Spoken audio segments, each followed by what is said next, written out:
사회를 유지시킬 기본적인 요소는 최소한의 신뢰관계가 유지되어야 하는데 그것들이 무너지기 시작했다. 이제 견디다 못한 국민들은 스스로 살 길을 찾아 움직이고 있는 모습이다.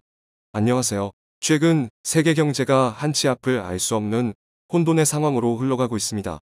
코로나로 인해 얼어붙은 경제를 활성화시키고자 미국을 비롯한 세계 각국은 막대한 돈을 풀어 경제의 활기를 돌게 하기 위한 노력을 해왔는데요. 최근 단 2년 동안 시중에 풀린 금액이 과거 그 어떤 경제 위기 당시보다 많다는 것으로 전 세계 수많은 경제학자들은 인플레이션을 비롯해 각종 경제 위기들이 다가올 것이라 주장하고 있습니다. 세계 경제의 기준점이라 할 수 있는 미국 금융당국에서도 이런 상황을 예의주시하며 사실상의 금리 인상을 예고하고 있는 가운데 세계 각국이 미국의 금리 인상을 앞두고 선제적으로 자국 금리를 올리는 등의 대처를 하고 있습니다. 금리가 인상된다는 의미는 기존의 시중에 풀었던 막대한 자금을 빠르게 걷어들여 풍선처럼 부푼 경제를 안정화시킨다는 뜻이기도 합니다. 이런 상황에 무리해서 빚을 낸 개인과 국가들이 큰 타격을 입을 것으로 전망되고 있으며 그 중에서도 중국이 가장 큰 타격을 받을 것이란 전망이 나오고 있습니다.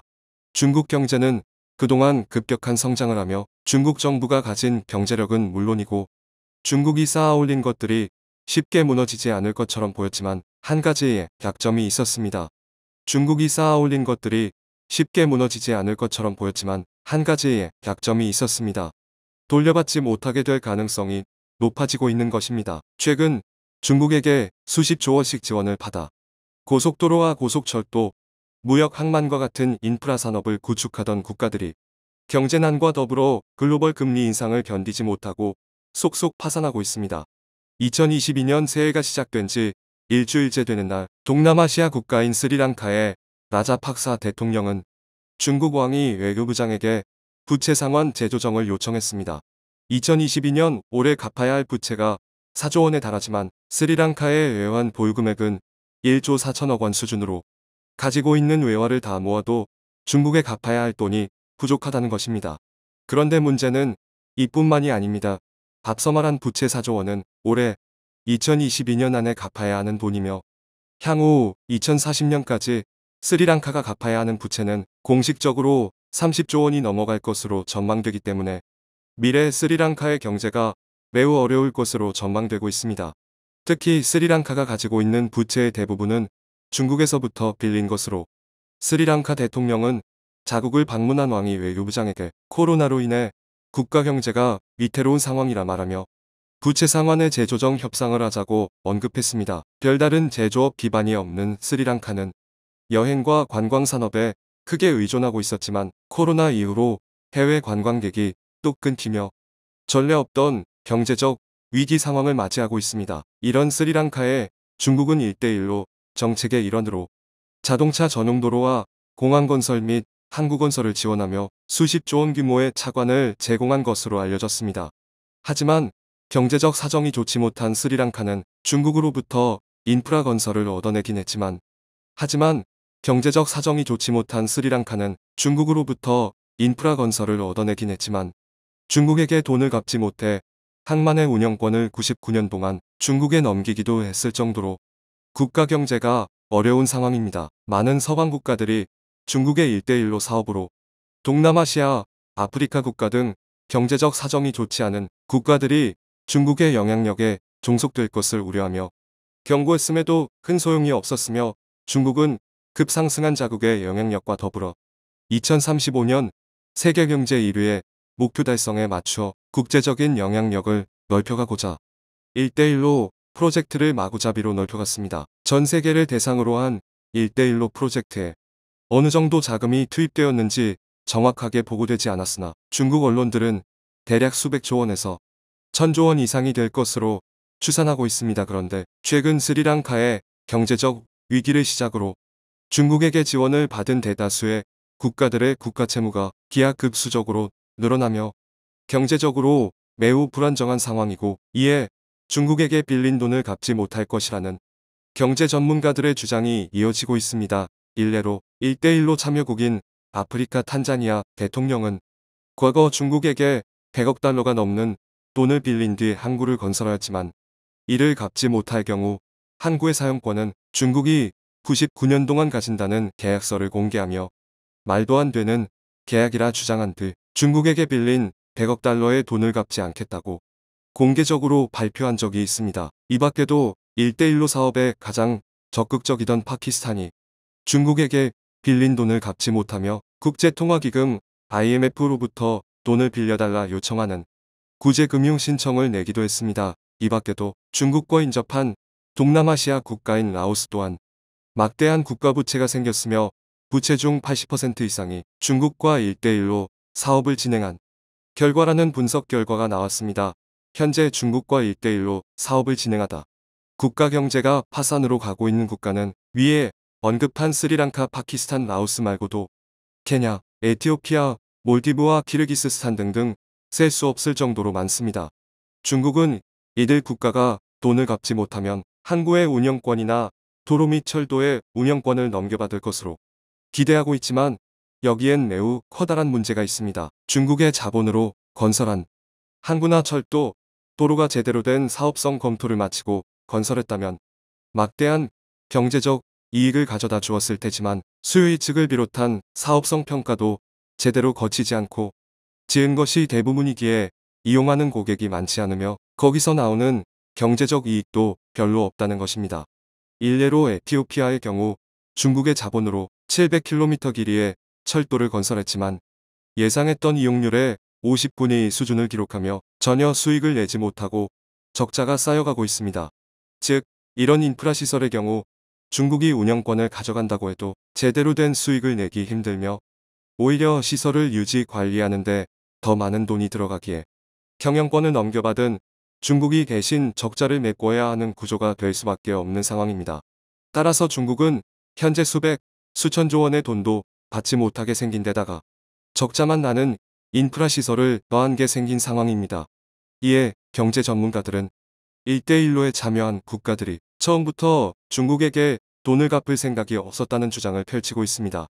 중국에게 100억 달러의 국가 채무를 갚지 않겠다고 선언한 탄자니아 대통령처럼 중국의 자본으로 인프라 시설을 지은 뒤에 빚을 갚지 않고 운영권을 넘겨준다 해도 중국이 손해라는 뜻입니다. 가지고만 있어도 적자만 발생하는 시설을 중국이 가져간다 해도 이용하는 사람이 많아지거나 흑자가 날 이유가 없기 때문입니다. 스리랑카의 경우도 비슷합니다. 중국은 스리랑카에 자동차 전용 도로를 건설해 주었지만 스리랑카의 자동차 보급률은 인구 대비 10%가 채 안 되는 상황입니다. 고속도로에 몰고 다닐 자동차가 없는데 중국 자본으로 자동차 도로를 건설하고 돈을 갚지 않겠다며 배짱을 부리는 상황입니다. 이에 중국에선 비상이 걸렸습니다. 인프라 개발이 저조한 국가들에게 천문학적인 돈을 빌려주는 것은 물론이고 인프라 시설의 사용권을 넘겨받아 막대한 경제적 이익을 얻을 줄 알았지만 현재 금리 인상 시기와 맞물려 빌려준 돈을 갚지 못하는 것은 기본이고 적자만 발생하는 인프라 시설을 넘겨받게 생겼기 때문입니다. 이는 급격히 증가 중인 중국의 국가 부채 규모와도 관련이 있습니다. 국제결제은행에 따르면 2020년 중국의 국가 부채 비율은 290% 수준에 근접해 사상 최고치를 기록했습니다. 코로나 이후 경기 부양을 하기 위해 국가 부채가 늘어난 것은 국제 흐름상 자연스러운 것이지만 중국의 부채는 상황이 다릅니다. 부채를 구성하는 항목들이 매우 위험하다는 것입니다. 중국의 대기업 부채 비율이 국내 총생산 GDP에 비해 170% 수준으로 전 세계 최고 수준이며 부동산 관련 부채도 세계 최고 수준입니다. 현재 중국이 쌓아올린 거대한 경제 규모는 사실상 빚더미인 모래 위에 쌓은 성이라는 비유가 나오고 있는 이유입니다. 중국발 경제 위기는 코앞에 다가왔습니다. 중국의 대기업들의 부채 규모는 상상을 초월하며 엄청난 적자를 보고 있음에도 중국 정부의 재정 지원을 받아 운영되고 있습니다. 헝다그룹처럼 중국 정부의 인공호흡기로 겨우 운영되는 회사가 몇만 개는 되며 이들이 끝내 파산할 경우 은행으로부터 빌린 자금을 갚지 못해 은행도 파산하는 연쇄 파산 도미노가 시작됩니다. 이번 1대1로 프로젝트 또한 마찬가지입니다. 1대1로 프로젝트를 하며 중국은 자국산 건설 기업들을 투입시키고 자국산 건설 자재와 장비를 투입해 사용해왔습니다. 즉, 중국에서 막대한 건설 비용을 빌려주고 중국 회사가 돈을 버는 구조를 만든 것입니다. 하지만 현지 국가에서 빌린 돈을 갚지 못한다면 상황은 달라집니다. 명목상 중국 정부가 돈을 빌려주고 그 돈이 중국 기업에게 흘러 들어가는 것처럼 보이지만 중국 정부가 빌려준 돈을 1대1로 참여국에서 갚지 못한다면 그 피해는 고스란히 자본과 노동력을 소비한 중국 기업에게 돌아가게 됩니다. 즉 연쇄 파산이 우려되는 1대1로 참여국들이 돈을 갚지 못할수록 중국 기업의 재정난이 더욱 가속화된다는 것이며 중국 측에서 인프라 시설의 운영권을 넘겨받아도 상황은 비슷합니다. 중국 측에선 99년 동안 운영할 수 있다고 주장하며 빌려준 돈을 갚으라는 엄포를 놓고 있지만 99년이 아니라 300년 동안 운영해도 적자를 보는 구조이기 때문입니다.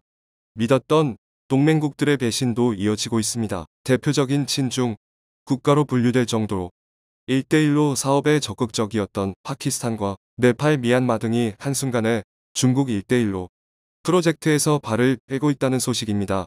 수자원이 부족한 파키스탄은 1대1로 프로젝트의 일환으로 16조 원 규모의 수력발전용 댐 건설 사업을 포기하기로 결정했습니다. 이어서 네팔 정부도 중국과 협력 프로젝트로 추진하던 댐 건설을 취소한다는 입장을 밝혔으며 중국으로부터 자금 조달이 너무나 엄격한 과정을 거치기에 사업을 지속할 수 없다고 밝혔습니다. 엄격한 과정이란 수력발전용 댐에 대한 운영과 소유권, 유지 보수, 비용 등을 말하며 중국에게만 유리하고 협력 대상국에게는 매우 불리하게 작용하는 계약이 포함되어 있습니다.